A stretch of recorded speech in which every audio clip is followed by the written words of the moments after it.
You do not need to burn down your life to find the beauty hiding underneath. Maybe you've been looking around your life lately thinking, everything is fine, it's good, I should be grateful, and yet something still feels off. It's like life looks great on paper.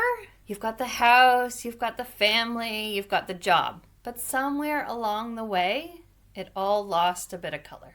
You can feel the weight of keeping it all together.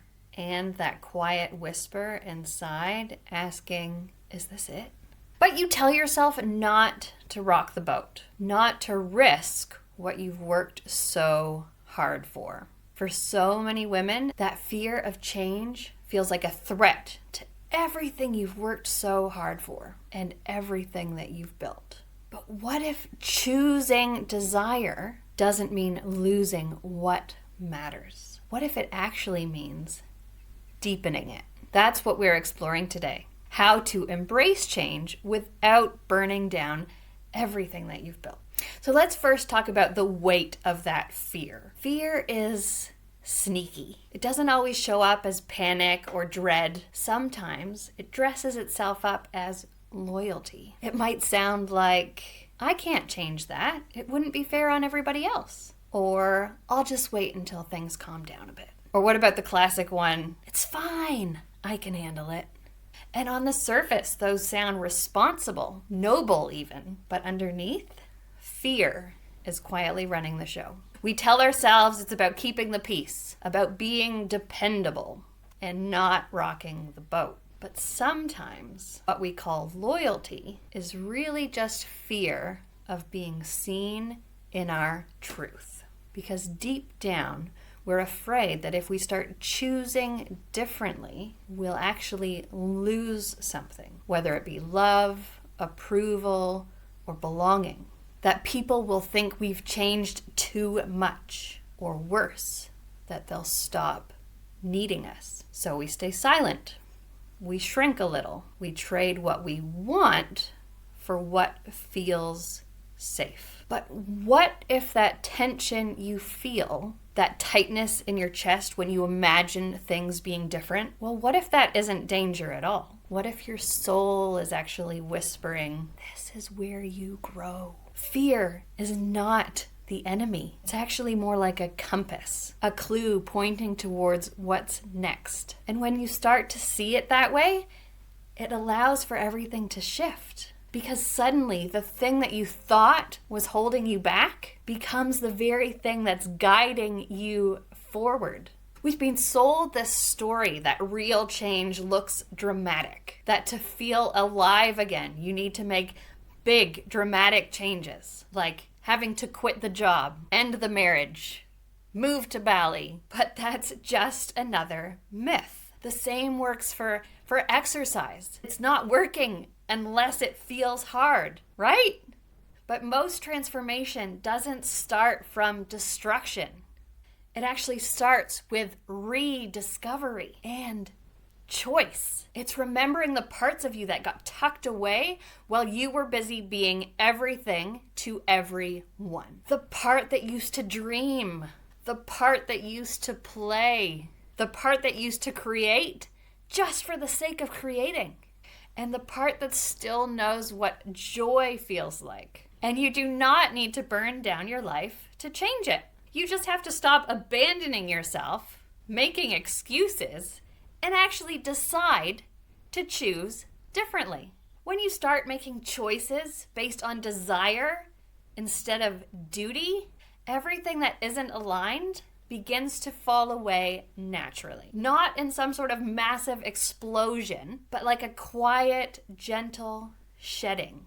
So what's left? Well, you're left with the things that truly matter. Your values, your relationships, your peace. All of them become richer because you're actually in them. Fully, honestly, unapologetically.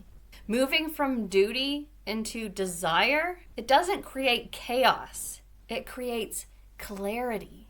It's not about throwing everything out. It's about bringing more you to what already exists. If you're wondering how to start that shift, download my free guide, the Choose Desire Roadmap. It walks you through the 5 permissions that lead you out of duty and into desire without burning everything down. You can find it in the description below.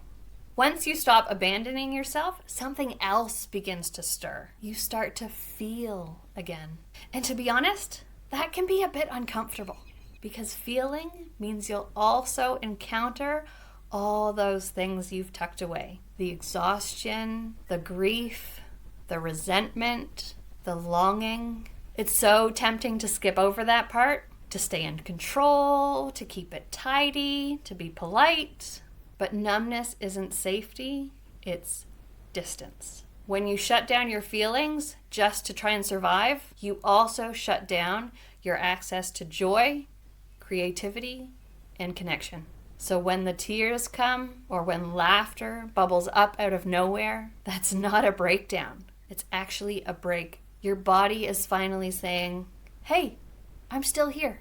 When you let yourself feel again, in your body, in your voice, in your art, in your desire, you reconnect the pulse of being alive. That's where intimacy begins.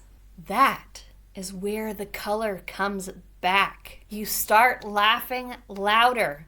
You play again without needing a reason. You wear lipstick because it makes you feel good, not because you think you need it to look better. And that is the shift from performing fine to feeling fully. You don't have to be braver. You just have to be present enough to feel what is already there. And that is where average starts to become extraordinary. Not because you did more, but because you finally let yourself feel more. So I'll say it again. The beautiful thing about change is it doesn't have to be big to be powerful. You don't need to quit your job. You don't need to leave your marriage. You don't need to move to a new country. You just need to start showing up differently in the life you already have. Tiny, honest actions, that is where transformation begins. Saying no when you mean no, pausing before you automatically say yes, taking 10 minutes to write, to stretch, to breathe, because that's what helps you feel like you. When you start making these small conscious choices, your life doesn't suddenly flip upside down, but it does begin to soften and expand.